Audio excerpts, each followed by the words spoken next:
Hello friends, एक बार फिर से आपका स्वागत है और हम लोग जानेंगे आज का चैप्टर ययाति के बारे में।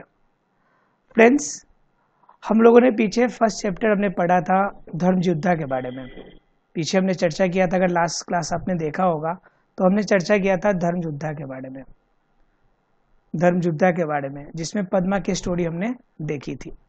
अब यहाँ पे अब चैप्टर एक नया हम लोग लेकर आया है, ययाति की चैप्टर। वास्तव में ययाति यह जो चैप्टर है, यह समझ सकते हैं कि एक महाभारत का एक टुकड़ा है। यहाँ पर जो महाभारत आप पढ़ते हैं उसका एक अंश इस चैप्टर के रूप में प्रस्तुत किया गया है। अब समझ सकते हैं कि महाभारत जो है आपका एक आपके महाग्रंथ के रूप में, एक स्क्रिप्चर्स के रूप में जाना जाता है। और इन्हीं की एक छोटी घटना को लेकर, महाभारत की एक छोटी घटना को लेकर यहाँ पे आपका इंग्लिश ट्रांसलेट वर्जन को सी राजगोपालचारी ने प्रस्तुत किया है।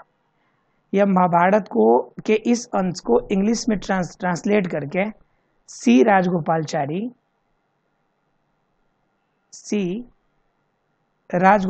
ने यहाँ पर इंग्लिश में ट्रांसलेट किया और इंग्लिश में ट्रांसलेट करके इस चैप्टर को प्रस्तुत किया है। इस चैप्टर में हम लोग जानेंगे कि ययाति एक ऐसे राजा थे जो काफी प्रतापी रूप में थे, लेकिन उसके बावजूद भी उनके अंदर जो जीने की लालसा होती है, जो एक पैशन होता है जिससे वह अपनी जिंदगी को जी सके, वह पैशन कभी खत्म नहीं हुआ था, पैशन समाप्त नहीं हुआ था। अब पैशन क्यों समाप्त नहीं हुआ था? क्योंकि वो चाहते थे कि अपनी जिंदगी एक युवा अवस्था की तरह कंटिन्यू जीते रहे, मतलब वो पूर्ण रूप से उनकी समाप्ति न हो, युवा अवस्था कभी खत्म न हो। ये चाहते थे कौन? ययाति चाहते थे। बस इसी चीज को लेकर वह और उनके बीच के बेटे के बीच में जो वार्तालाप होती है, इन्हीं से रिलेटेड एक छोटी सी स्टोरी है और काफी ज्यादा इंटरेस्टिंग स्टोरी है।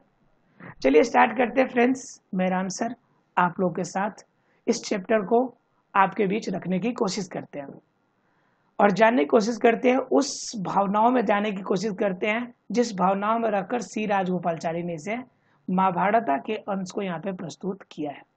कह रहा है आपको, this story from the Mahabharata has been taken from a spiritual stories of India compiled and edited by Chaman Lal and published by publication division, ministry of information and broadcasting.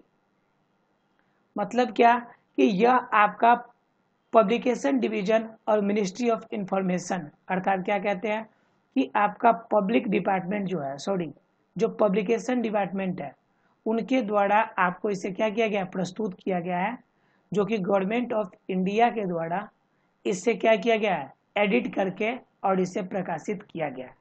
जिनमें एडिटिंग का काम किन्होंने किया है? चमन लाल ने किया। एडिटिंग किसका काम है? चमन लाल का है। और पब्लिकेशन जो किया गया है गवर्नमेंट ऑफ इंडिया के द्वारा किया गया है।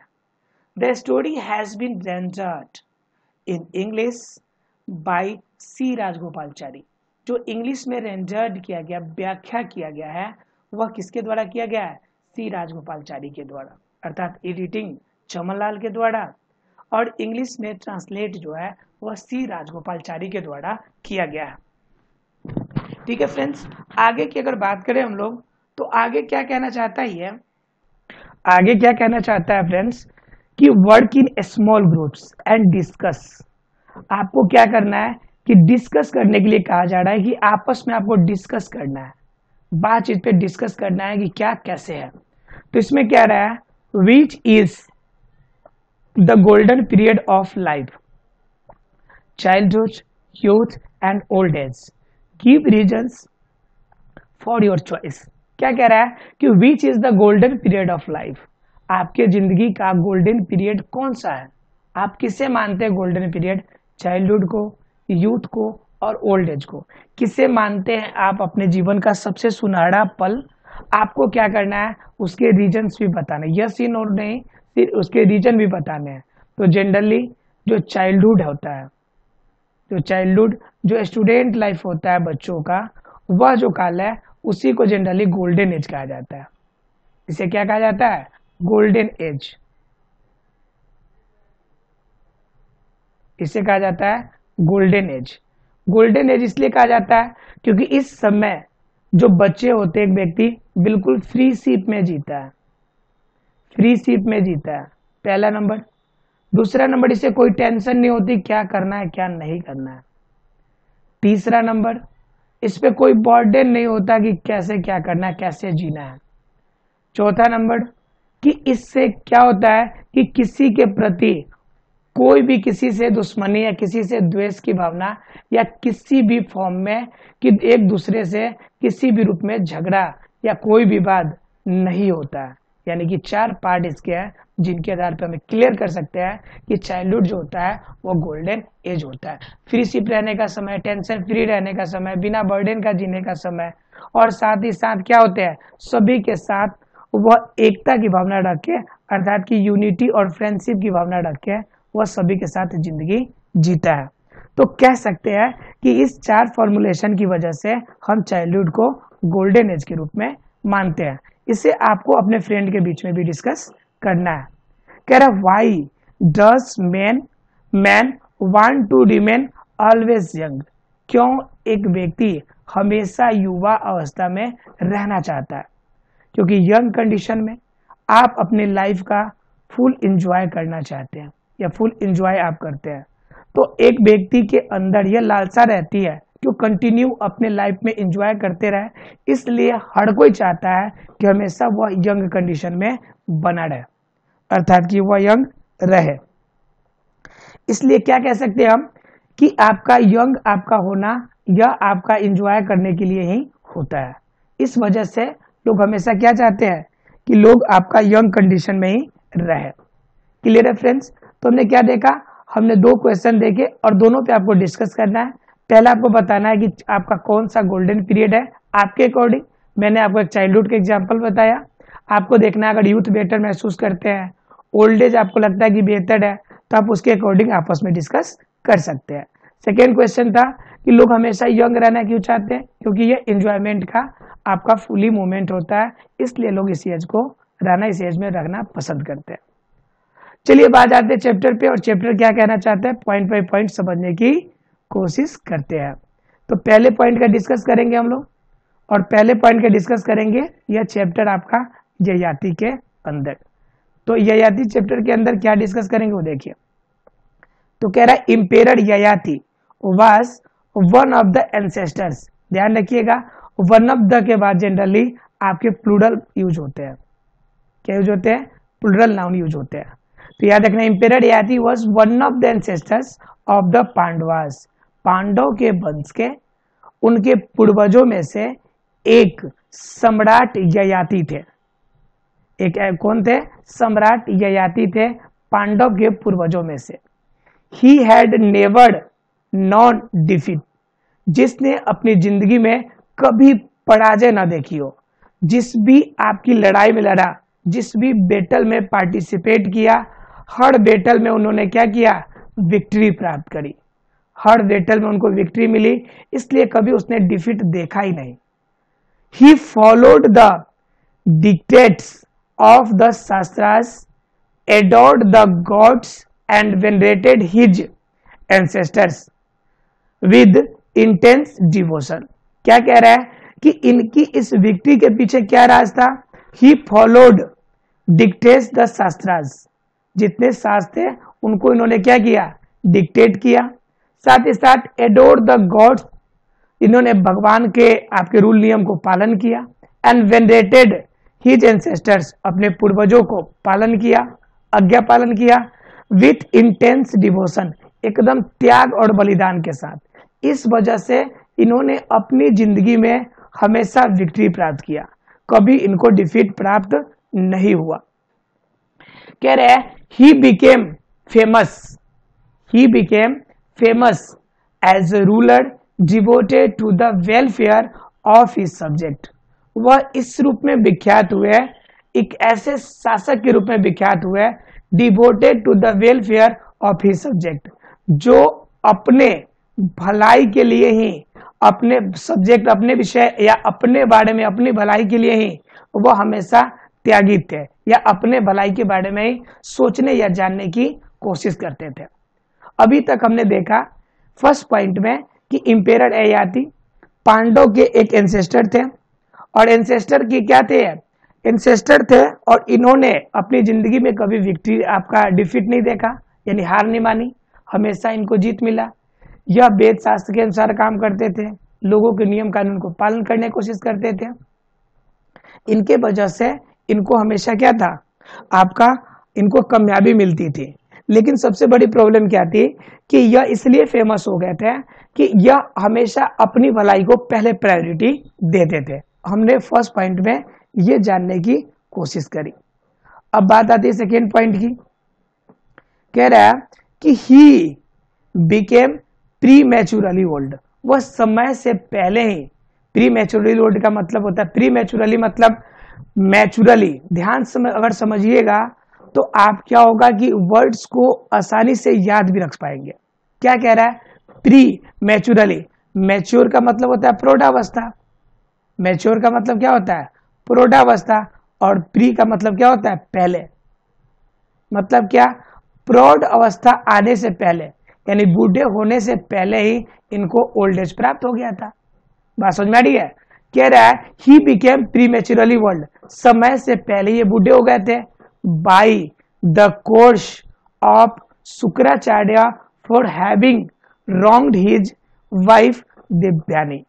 शुक्राचार्य की वाइफ थी जिनका नाम था दिव्यानी। अब इनको ये छेड़खानी किए थे इनसे ययाति, इनके वजह से शुक्राचार्य ने इनको क्या कर दिया था, श्रापित कर दिया था। इन्हें क्या दे दिया था, श्राप दे दिया था, श्रापित किया था, इसलिए समय से पहले ही बुजुर्ग हो गए थे।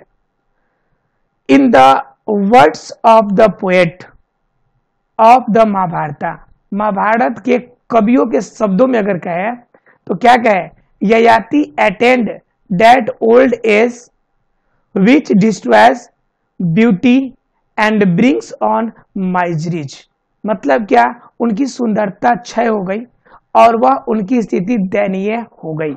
यह महाभारत के कवियों के माध्यम से अगर जानना चाहेंगे तो यह होता है कि उनकी बुढ़ापा आने का पीछे है कि सुंदरता नष्ट हो गई और उनके चेहरे एकदम दयनीय कंडीशन में दिखाई पड़े।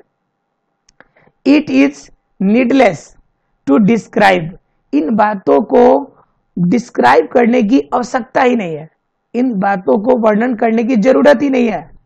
The misery of vigorous youth suddenly blighted into the age, क्या कह रहा है कि आपका misery of the vigorous youth, जो आपके चमकते हुए जो युवा अवस्था था वह किस रूप में अभी माइजरी कंडीशन में है, एंड बिलाइटेड इनटू एज, और किस तरह से एज जो है आपका एक आपका अप्रकाशित रूप में एज दिखाई पड़ रहा है, या जीवन किस रूप में क्षय होने लगा, इसके बारे में वर्णन करने की जरूरत ही नहीं है, यानी पूरी तरह से वह ध्वस्त रूप में हो गए हैं।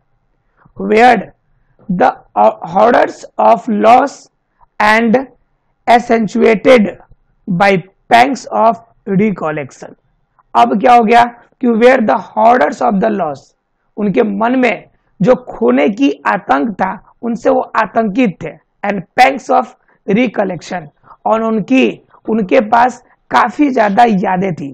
पैंग्स ऑफ रिकलेक्शन का मतलब होता है काफी यादें, बहुत सारी पुरानी यादें, तो यादें बहुत सारी उनके मन में थी, और क्या हो गई इनकी जो ये क्षय हो गए थे जिनके वजह से काफी ज्यादा प्रभावित थे। तो कंडीशन आपका दो हो गया, एक तो आपकी हॉर्डर हो गई, इनकी आतंकित हो गए कि अब वो पुराना हो गए, और दूसरी नंबर उनके मन में लालसा रह गई, पुरानी बातें सोचते थे युवा अवस्था की, तो उन कंडीशन को वो बर्दाश्त नहीं कर पाते थे। तो यह दो कंडीशन थे। तो दूसरे पॉइंट पे हमने क्या जानने की कोशिश की कि ययाति, ठीक है, ययाति शुक्राचार्य की वाइफ दिव्यानी के साथ गलत करते हैं, जिनके वजह से शुक्राचार्य ने आपको ययाति को श्राप देते हैं, और श्राप देने के बाद वो समय से पहले क्या हो जाते हैं, बुजुर्ग हो जाते हैं, बूढ़े हो जाते हैं, या फिर दूसरे शब्दों में कहें कि उनकी सुंदरता समाप्त हो जाती है, उनकी दयनीय कंडीशन आ जाती है। इतनी दयनीय कंडीशन आ जाती है कि जिन्हें वर्णन करना आपके लिए उपयुक्त नहीं होगा। इनकी ऐसे पुराने एज की तरह दिखने लगते हैं कि इनके पास सिर्फ और सिर्फ इनकी यादें ही बच जाती है और कुछ भी इनके पास नहीं बचता। ठीक है, पहले में देखा कि ययाति बहुत प्रतापी राजा थे, दूसरे कंडीशन में देखा कि उसी प्रतापी राजा होने के कारण घमंड के चक्कर में शुक्राचार्य के वाइफ के साथ छेड़खानी करते हैं, श्रापित होकर समय से पहले बुजुर्ग हो जाते हैं और पूरी उनकी सुंदरता नष्ट हो जाती है। अभी तक यहां तक देखा हमने। तीसरा कंडीशन हम लोग देखने की कोशिश करेंगे, तीसरी पॉइंट।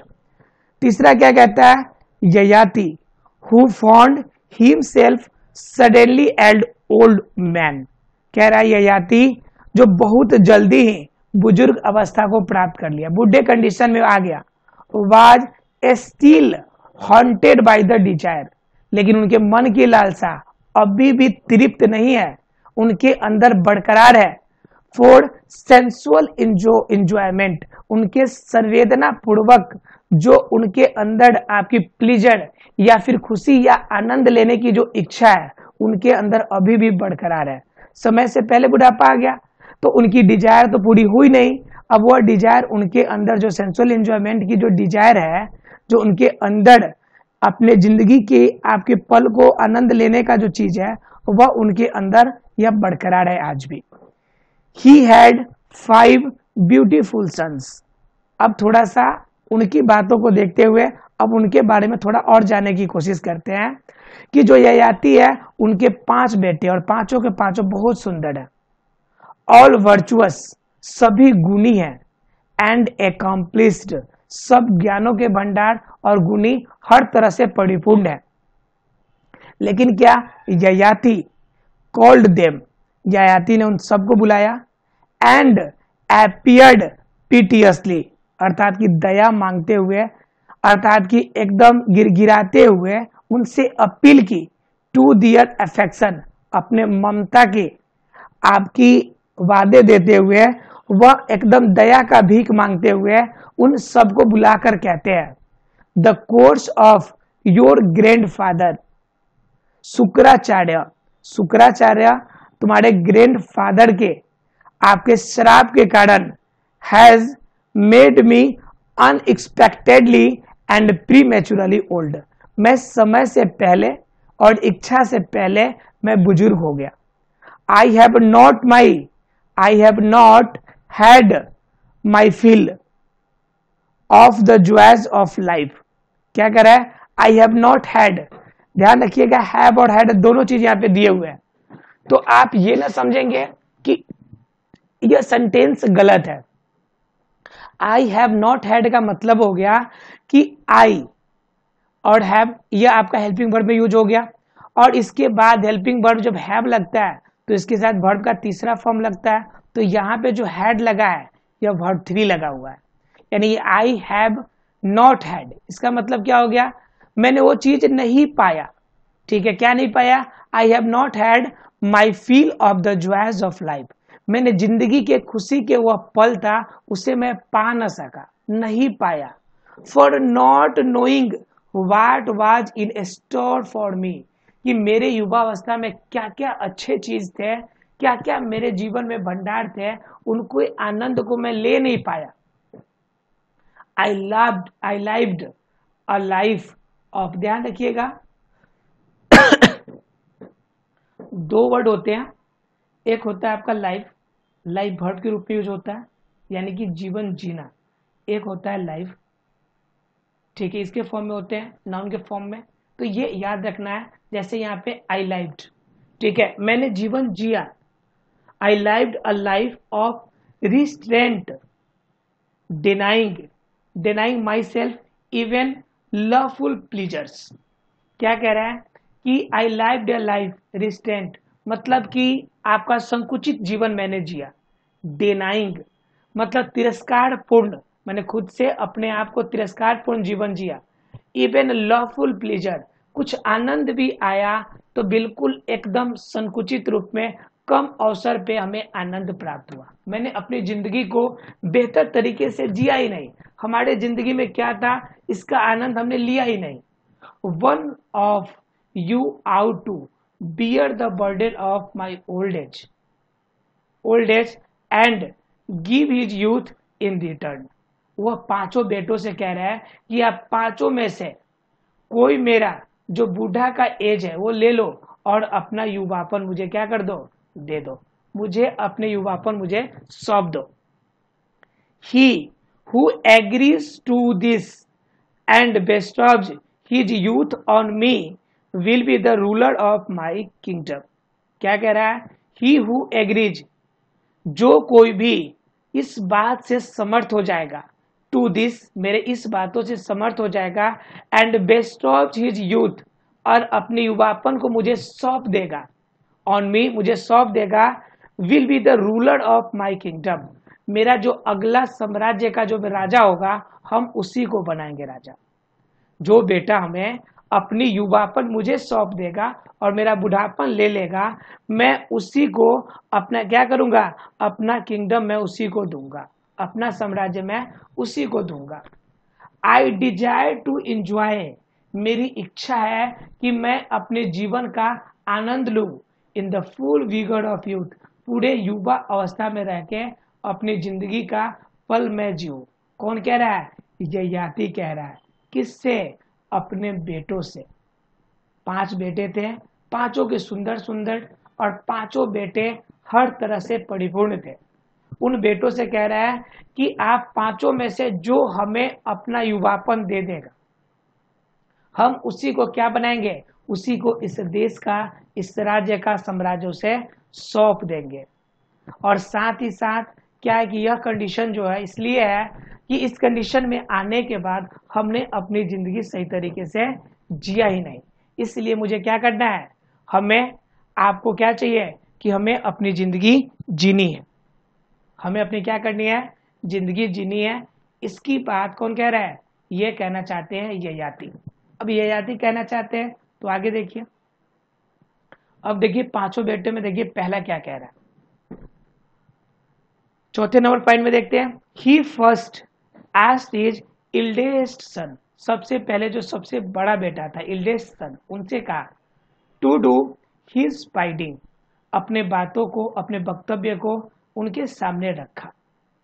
दैट सन रिप्लाइड, तो जो सबसे इल्डेस्ट सन था, जो सबसे बड़ा सन था, उन्होंने रिप्लाई किया, ओ ग्रेट किंग, ओ प्रतापी राजा, ओ महान राजा, women and servants will mock at me, औरतें यहाँ तक कि नौकर सभी मुझे उपहास बनाएंगे, मुझ पर हंसेंगे।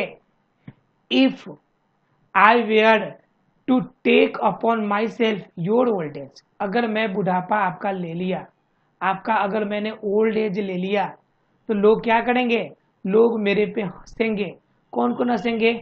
औरतें हंसेगी, वुमेन हंसेंगे, यहाँ तक कि कौन हंसेगा, जो सर्वेंट्स है, जो नौकर आज तक सर नहीं उठाए हमारे सामने, वह भी मुझ पर देखकर क्या करेंगे, हंसेंगे। जो दासियां हैं, जो दास है, वह मुझ पर हंसेंगे, औरतें हमारे साम्राज्य का मुझ पर हंसेगी, इसलिए मैं आपका ओल्ड एज नहीं ले सकता। चौथा नंबर पॉइंट में कह रहा है। उसके बाद क्या कह रहा है, कैन नॉट डू सो, आप मुझे ऐसा करने के लिए ना कहिए और मैं ऐसा नहीं कर सकता। कौन कह रहा है? इल्डेसन कह रहा है कि मैं ऐसा करूंगा, इसका तो कोई चांस ही नहीं बनता। ठीक है, ask of my younger brothers, मेरे छोटे भाइयों से आप कहिए, who are dearer to you, वह आपके और ज्यादा प्रिय है, देन माई सेल्फ, मेरे से ज्यादा प्रिय आपके छोटे बेटे सब है, उनसे कहिए, वो आपको क्या कर देंगे, वो आपको युवा अवस्था देंगे। मुझे बख्श दीजिए, हम आपको युवा अवस्था अपना नहीं देंगे। ठीक है, आपके देखिए 4 बेटे ही है, आप 5वां बेटा ये है। ठीक है, ये बेचारे आपका कौन है, ये आपका ययाति है, ययाति है, और ये कौन है, ये इनके इल्डेस्ट सन है, ये इल्डेस्ट सन है, और इसके नीचे ये क्या बच गए, ये चारों जो उनके बेटे हैं, वो चारों बेटे इनके ये है। क्लियर यहां तक? उसके नंबर 5वें पॉइंट में कहता है, वेन द सेकेंड सन, जब दूसरे बेटों को बाज आस्क्ड, दूसरे बेटे से पूछा, ही जेंटली रिफ्यूज, बड़ी प्यार से उसने रिफ्यूज कर दिया, इनकार कर दिया, विद द वर्ड, यह कहकर, फादर, पिताजी, you ask me to take up the old age, आप मुझे कह रहे हैं कि अपना बुढ़ापा लेने को, which destroys, not only strength, जो हमारी स्ट्रेंथ को ही नष्ट नहीं करेगा बल्कि हमारी ब्यूटी को भी नष्ट कर देगा। एज आई सी, जैसा कि मैं देख पा रहा हूं, विजडम, यहाँ तक कि बुद्धि भी नष्ट हो जाएगी। जैसी आपकी बुद्धि भ्रष्ट हो गई है वैसी बुद्धि क्या हो जाएगी, मेरी भी भ्रष्ट हो जाएगी, बुद्धि समाप्त हो जाएगी, नष्ट हो जाएगी। इसलिए हम ऐसा बिल्कुल भी नहीं करेंगे। I am not strong enough to do so, मैं इतना ज्यादा भी दानी नहीं हूं, इतना बड़ा भी अपने दिल से मजबूत नहीं हूं कि मैं आपको अपना युवापन दे दूं और आपका बूढ़ा वाला एज ले लूं। ठीक है, ये इनका सेकेंड बेटा कह रहा है। उसके आगे देखें तो आपके 5वें लाइन में कह रहा है कि द थर्ड सन रिप्लाइड, जब तीसरे बेटे से ययाति सेम बातें कहता है तो क्या कहता है, an old man can not ride a horse, घुड़सवारी नहीं कर सकता बूढ़ा आदमी, और एन एलिफेंट, आपका हाथी की सवारी भी नहीं कर सकता। हिज स्पीच विल फाल्टर, उसके आवाज भी लटपटाने लगेंगे, आवाज भी सही तरीके से नहीं निकलेगा। What can I do in such a hopeless plight, मैं इस असहायपूर्ण अवस्था को लेकर क्या करूंगा। प्लाइट देखिए आपका कंडीशन, कंडीशन मतलब अवस्था होता है, कंडीशन मीन्स क्या होता है, अवस्था होता है। लेकिन यही कंडीशन जब बूढ़ा बैड कंडीशन हो तो उससे हम लोग क्या कहते हैं, प्लाइट कहते हैं। प्लाइट का मतलब होता है क्या, बदतर अवस्था, बदतर क्या अवस्था, तो यह कंडीशन आपका कहलाता है प्लाइट। तो कह रहा है कि मैं यह बदतर असहायपूर्ण अवस्था को लेकर करूंगा क्या। ठीक है, व्हाट कैन आई डू, मैं क्या कर सकता, मैं क्या कर सकता हूं इन such a hopeless helpless plight, इस असहायपूर्ण अवस्था को लेकर मैं क्या कर सकता हूं। आई कैन नॉट एग्री, मैं आपके बातों से सहमत नहीं हो सकता। द किंग, राजा, ग्रीव एंग्री, गुस्सा हो जाते हैं। When he saw that his 3 sons had declined to do as he wished, जैसा उनका इच्छा था और उन इच्छाओं के अकॉर्डिंग उनके बात नहीं मानते हैं तो गुस्सा हो जाते हैं। He hoped for better for his fourth son, वो सोचते हैं कि जो चौथा बेटा है शायद इनसे कुछ बेहतर करे। To whom he said, उनसे वो कहते हैं, You should take up my old as, ये याति चौथे बेटे से कहते हैं। कितने नंबर बेटे से, चौथे बेटे से, बेटा तुम मेरा ओल्ड एज ले लो। If you exchange your youth with me, तुम अपना युवावस्था अगर मुझसे बदल लोगे, I shall give it back to you after some time, तो कुछ दिनों तक मैं अपनी जिंदगी जीकर फिर तुम्हें आपका यूथ क्या करूंगा, रिटर्न कर दूंगा।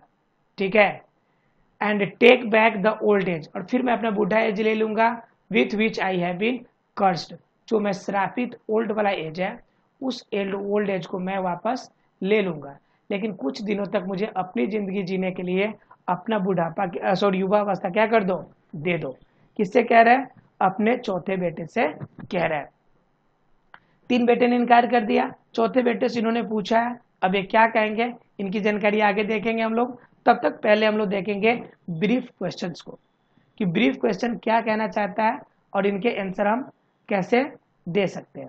ठीक है, तो पहला क्वेश्चन क्या कहता है कि हु वाज इम्पेरर ययाति, तो इम्पेरर ययाति कौन थे, तो कह सकते हैं कि द एंसेस्टर ऑफ पांडवाज, कौन थे, एंसेस्टर्स ऑफ पांडवाज, पांडव के एंसेस्टर थे।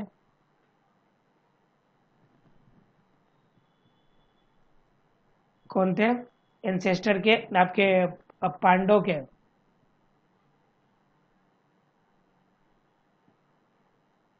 पांडवाज के क्या थे, एंसेस्टर्स थे। ठीक है, एंसेस्टर्स ऑफ पांडवाज, क्लियर। दूसरा नंबर कह रहा है how did Yayati become old, who caused him, वो आपके बूढ़ा कैसे हुए, तो प्री मैच्योरली ओल्ड कैसे हुए, because he cursed by Shukracharya, किसके द्वारा हुआ जी, शुक्राचार्य के आपके कोर्स के कारण, यानी शराब के कारण। हु कोर्स्ड हिम, तो आपका शुक्राचार्य के शराब के कारण। बुढ़ा एज क्यों हुआ, क्योंकि वह उनको शराब मिला था। क्यों शराब मिला था, he did wrong with Divyani. किसके साथ ये बुरा किए थे, दिव्यानी। दिव्यानी कौन थी, दिव्यानी कौन थी, तो शुक्राचार्य की वाइफ थी। तो उन्होंने किया था, गलत किया था किसके साथ, दिव्यानी के साथ, शुक्राचार्य के वाइफ के साथ। इसलिए उन्हें शुक्राचार्य ने श्राप दे दिया था। और श्राप के कारण क्या हो गया था, वह प्री मैचुरली ओल्ड, समय से पहले बुढ़े हो गए थे। क्लियर है फ्रेंड्स यहाँ तक। दो क्वेश्चन, पहला हमने देखा कि ययाति कौन थे, तो एंसेस्टर ऑफ पांडवास। दूसरा कंडीशन देखा कि हाउ डड ययाति बिकम ओल्ड, कि ययाति बुढ़े कैसे हुए, तो दरअसल उन्होंने दिव्यानी के साथ गलत किया था इसके वजह से, और इनके वजह से शुक्राचार्य ने उसे श्राप दे दिया। तीसरा कंडीशन देखिए, who was Yayati devoid of sensual desires. Was Yayati devoid of sensual desires, क्या आपको ऐसा लगता है कि वो सेंसुअल डिजायर से खुद को डिवाइड करते हैं, अर्थात कि अपने आप को लिप्त रखे हुए हैं, अपने अंदर से निकाल ना पाए हैं, तो यस वो अपने अंदर रख पाए हैं ना जी, बाहर नहीं निकाल पाए हैं। अगर वो अवॉइड करते, उससे अगर निकाल देते तो फिर बात खत्म हो जाती, लेकिन वो अपने अंदर रखे हुए डिवाइड किए हैं, तो यस हो जाएगा आपका। उसके बाद क्या कह रहा है, what was the reply of his eldest son, बड़ा वाला बेटा क्या कह रहा है, बड़ा वाला बेटा का रिप्लाई क्या था। तो इल्डेस्ट सन ने रिप्लाई क्या किया था कि देखिए आपने क्या किया कि अगर मैं आपका ओल्ड एज ले लूँ, मैं आपका ओल्ड एज ले लूँ तो क्या होगा, हम पे औरतें हंसेगी, वुमेन हंसेंगे, और कौन हंसेगा, आपके सर्वेंट हंसेंगे, इसलिए मैं तो नहीं दे सकता आपको। और भी प्रिय जो है आपके मेरे आपके जो यंगर ब्रदर्स हैं, कौन ब्रदर्स है, यंगर ब्रदर्स है, उनसे आप क्या कीजिए, यंगर ब्रदर से जाकर आप कहिए, वो आपका और प्रिय है, वह आपको क्या करेगा, अपना युवावस्था दे सकता है।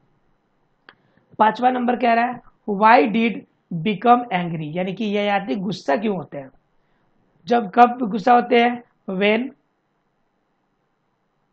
हिज 3 सन्स रिफ्यूज्ड, जब उनके तीनों बेटे क्या कर देते हैं जी, इनकार कर देते हैं। जब तीनों बेटे इनकार कर देते हैं तो क्या होते हैं, गुस्सा हो जाते हैं। आपको अभी तक 3 सन से पूछे, तीनों ने इनकार कर दिया। चौथे सन से पूछे, चौथे सन का अभी तक रिप्लाई नहीं आया कि चौथे सन किस रूप में अब रिप्लाई करता है, इसके बारे में हम लोग को देखना है। देखिए ध्यान से देख लेंगे हम लोग। 8वें नंबर देखिए, कह रहा द फोर्थ सन बेग्ड, चौथे बेटे ने भीख मांगी और कही, अनुरोध किया कि टू बी फॉरगिवन, मुझे क्षमा कर दीजिए, as this was a thing he could be no means, जो आप कह रहे हैं इन बातों का कोई मतलब नहीं है। कॉन्सेंट टू, अगर प्राथमिक तौर पे देखें तो इस बातों का कोई मतलब नहीं है, इसलिए मुझे आप क्या कर दीजिए, माफ कर दीजिए। And old man has to seek the help of others, एक बुढ़े आदमी को हमेशा दूसरों की मदद की जरूरत होती है। Even to keep his body clean, even अपने शरीर को भी साफ सुथरे रखने के लिए भी किसकी जरूरत पड़ती है, दूसरों की हेल्प की जरूरत पड़ती है। अ मस्ट पिटीफुल प्लाइट, मतलब अत्यंत दयनीय अवस्था होता है। अत्यंत कौन अवस्था होता है, दयनीय अवस्था होता है। इसलिए मुझे आप क्या कीजिए, क्षमा कर दीजिए, मैं ऐसा नहीं कर सकता। नो नहीं, much as he loved his father he could not do it, मैं इतना भी अपने पिताजी से प्यार नहीं करता कि मैं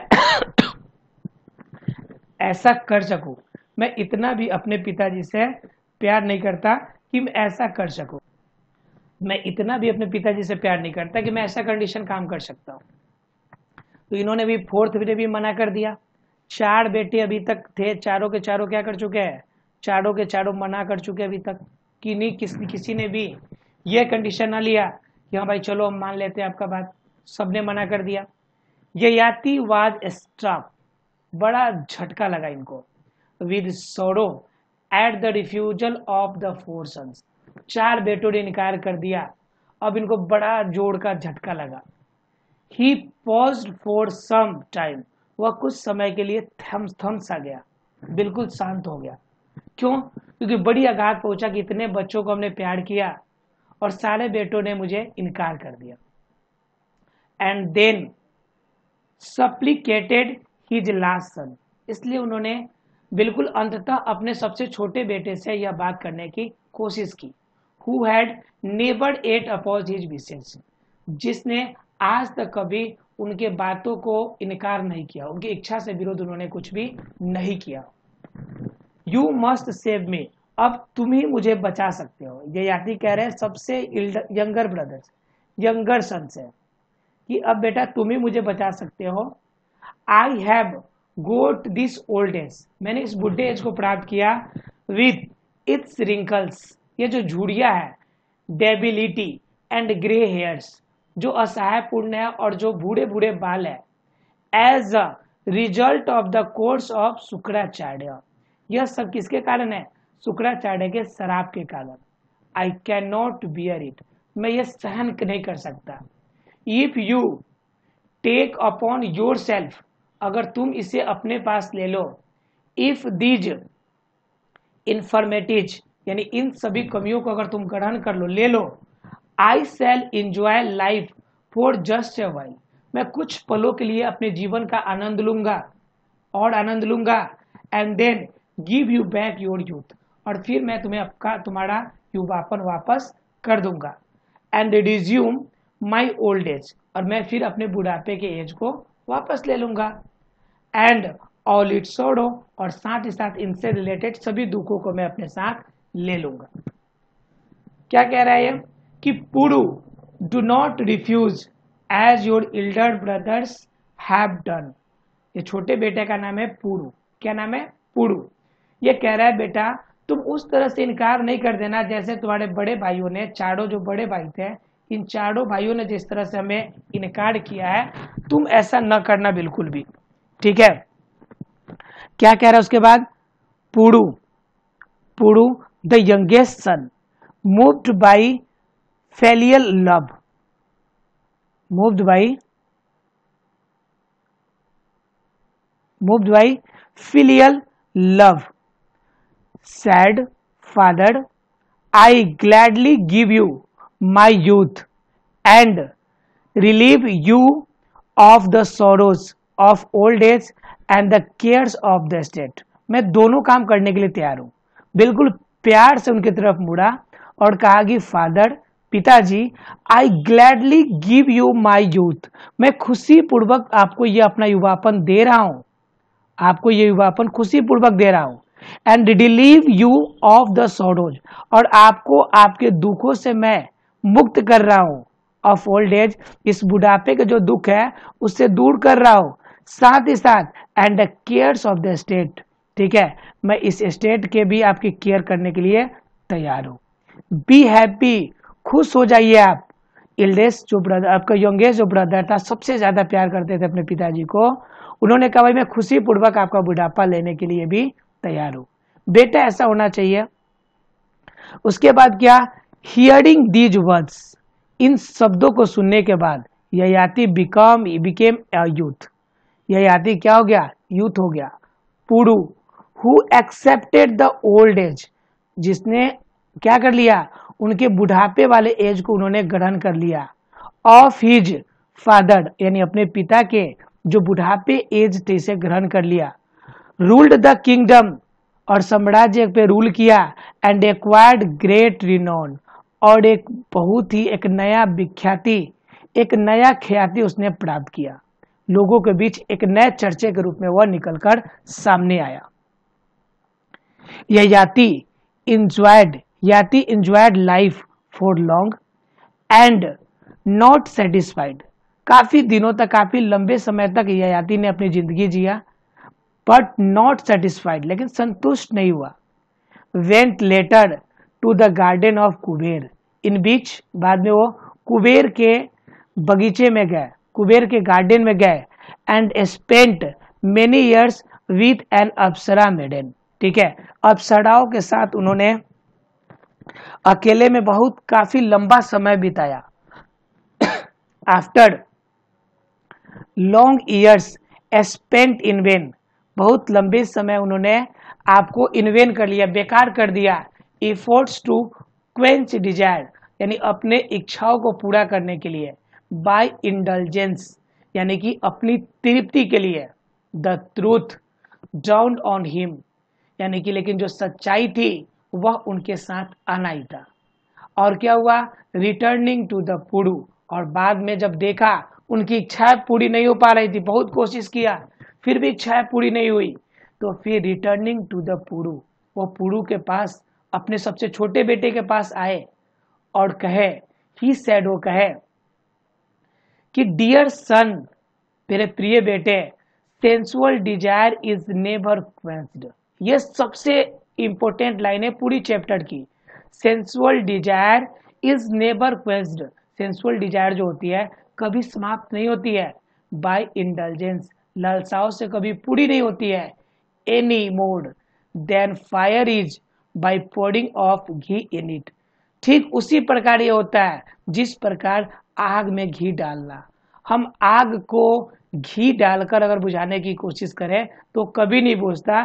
ठीक उसी प्रकार हमारी जो इच्छाएं हैं उन्हें अगर हम सेंसुअल डिजायर को पूरा करने की कोशिश करें तो जितना पूरा करेंगे उतना हमारी सेंसुअल डिजायर बढ़ती जाएगी। I had heard and read this, मैंने इसे सुना भी है और पढ़ा भी है। But till now I had not realised it, ठीक है, लेकिन मुझे आज तक यह अनुभव नहीं हुआ था। क्या अनुभव नहीं हुआ था? नो ऑब्जेक्ट ऑफ डिजायर, यानी कि जो इच्छा है कोई भी चीज से पूरी नहीं हो सकती।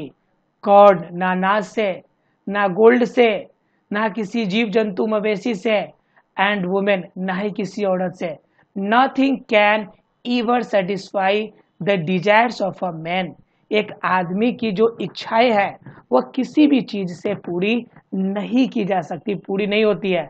यानी जो डिजायर्स है हमेशा अनफुलफिल ही होता है।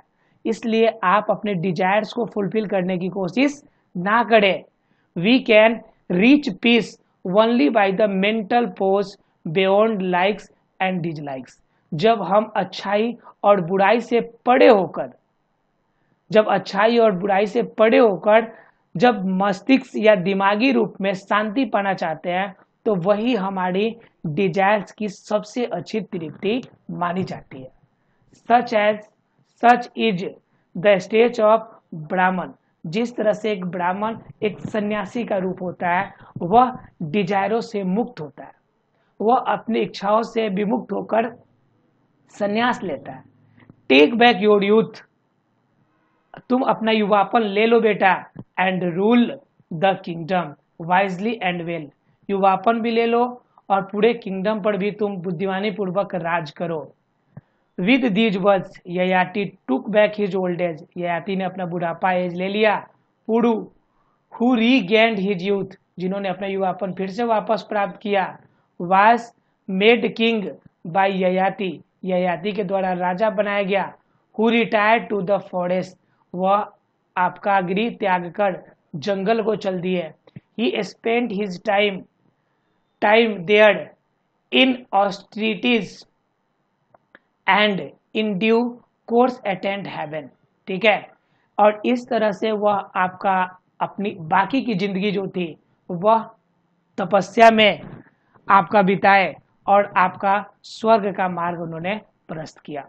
अर्थात पूरी चैप्टर में हमने जानने की कोशिश किया कि डिजायर कभी भी समाप्त नहीं होती और डिजायर्स को फुलफिल करने के लिए ययाति ने बहुत कोशिश किया। युवापन लेने के बाद भी वह अपने डिजायर्स को कभी फुलफिल नहीं कर पाए। इसलिए हमें क्या करना चाहिए? डिजायर को कभी भी फुलफिल करने की कोशिश न करके बल्कि हमें नेचुरली रूप में मेंटली आपका क्या होना चाहिए? सेटिस्फाइड होना चाहिए, जिनसे क्या हो सकते हैं कि हम अपने डिजायर को फुलफिल कर सकते हैं। आशा है फ्रेंड्स ये पॉइंट, ये चैप्टर क्लियर हो गई होगी। Thank you very much friends, मिलते हैं अब अगले क्लास में। Thank you very much friends.